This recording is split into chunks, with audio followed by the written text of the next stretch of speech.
Welcome to the Baseface Network.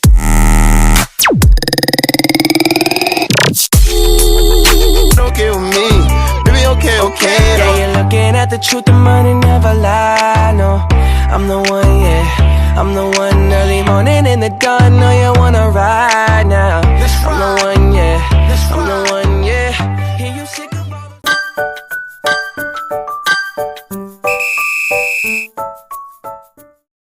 Assalamualaikum warahmatullahi wabarakatuh. Perkenalkan, nama saya Naila Bulan Martujana.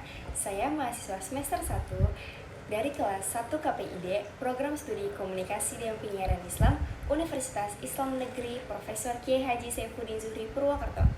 Saya di sini akan menjelaskan secara singkat materi tentang sejarah Islam di Banyumas.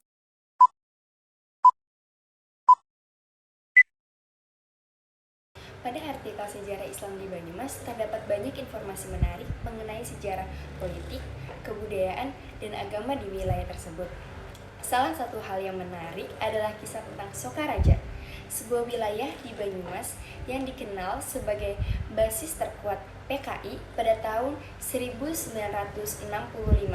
Namun, para kiai di Banyumas berhasil meredam pertumpahan darah dengan cepat, meskipun tidak ada hasil catatan pasti mengenai jumlah korban dari kalangan komunis. Konflik antara saudagar batik dan pengikut komunis yang biasanya para petani miskin, terutama dan dalam persoalan tanah, mungkin menjadi salah satu penyebab terjadinya pertumpahan darah di Sokaraja. Dalam artikel tersebut juga dibahas mengenai sejarah Islam di Banyumas berdasarkan babat Pustaka Raja-Raja I di Nusantara. Terdapat 3 wangsa yang berkembang pada abad 7 dan 8, yaitu ada Wangsa Kalingga, Wangsa Sanjaya, dan Wangsa Sailendra. Kerajaan Galuh Kalingga lebih populer dibandingkan Galuh Purba, dan pamornya telah mematikan keberadaan kerajaan Galuh Purba yang menjadi penguasa sebelumnya. Di Jawa Barat juga, perkembangan kerajaan Salak Negara dengan penerusnya kesuksesannya Kerajaan Tarumanegara.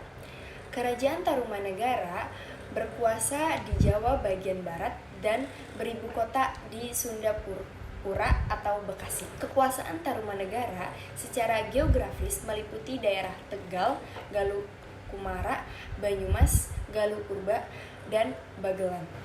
Perkembangan Islamisasi Sutawijaya di Banyumas berlangsung cepat, dan saat ini bukti yang absah terkait sisa-sisa Islamisasi tersebut adalah Islam Abogi. Interaksi kebudayaan dan masyarakat Banyumas dengan agama, terutama Islam, memberikan corak yang berbeda dengan Jawa pada umumnya. Beberapa artefak kebudayaan menunjukkan bahwa persebaran Islam di Banyumas meluas ke beberapa wilayah di sekitarnya, seperti di Cilacap, Purbalingga, Banjarnegara, dan Kebumen. Dalam sejarahnya, Banyumas juga memiliki konstruksi kebudayaan yang kuat yang menjadi identitas lokal. Di masyarakat Jawa, kebudayaan merupakan hal sentral yang menjadi bagian kehidupan sehari-hari. Dalam konteks kebudayaan, masyarakat Jawa dibagi menjadi 2, yaitu yang pertama ada penduduk pesisir dan yang kedua ada penduduk pendalaman. Pada masyarakat pesisir, terutama utara yang aktivitasnya berhubungan dengan pedagang dan nelayan, memiliki pengaruh yang kuat dari Islam. Sementara daerah-daerah pedalaman yang bercorak kejawen berpusat pada kota-kota kerajaan Yogyakarta dan Surakarta, serta Karesidenan Banyumas, Kedu, Madiun, dan Malang. Dari sisi bahasa, masyarakat Banyumas memiliki dialek yang berbeda dengan wilayah kerajaan-kerajaan Jawa seperti di Demak, Yogyakarta, Surakarta, dan Jawa Timur. Dialek yang biasanya disebut dengan ngapak menjadi ciri khas Banyumas dalam konstelasi kebudayaan Jawa. Islam Kejawen merupakan bentuk pertemuan antara Islam dan budaya Jawa melalui pendekatan sufistik. Pendekatan ini relatif menepikan unsur-unsur teknis dari agama seperti syariat atau fikih, melainkan lebih kepada orientasi substantif dari keagamaan. Sementara itu, Indonesia merupakan negerinya kaum muslim moderat dan diharapkan dapat memainkan perannya yang lebih besar dalam menyebarkan Islam. Wasyatiyah Azumardi Azra mengatakan bahwa Islam Indonesia adalah Islam with a slimming face yang penuh damai dan moderat. Artikel ini juga menyoroti tentang gerakan Islam yang monumental pada awal abad ke-20 yang telah mengukir tinta emas baik untuk kebangkitan Islam maupun pergerakan perjuangan kemerdekaan di Indonesia. Dalam konteks kehidupan keagamaan di Indonesia, pemahaman keagamaan yang muncul di tengah-tengah masyarakat Indonesia sangat beragam. Hal ini terkait dengan budaya masyarakat Indonesia yang menopangnya. Islam di Indonesia hadir dengan wajah lokal masyarakat Indonesia, sehingga menjadi sangat moderat. Namun, lahirnya pemikiran Islam liberal di kalangan pemikir dan intelektual Indonesia tidak dapat terlepas dari pengaruh dari para pemikir Barat yang menggagaskan liberalisasi Islam. Geraknya liberalisasi pemikiran Islam yang akhir-akhir ini semakin marak sebenarnya lebih berunsur pengaruh internal daripada perkembangan alami dari dalam tradisi pemikiran Islam. Pengaruh para pemikir Barat ini sangat pesat merasuk terutama melalui dua buku yang mengupas secara khusus terkait Islam dengan liberalisme.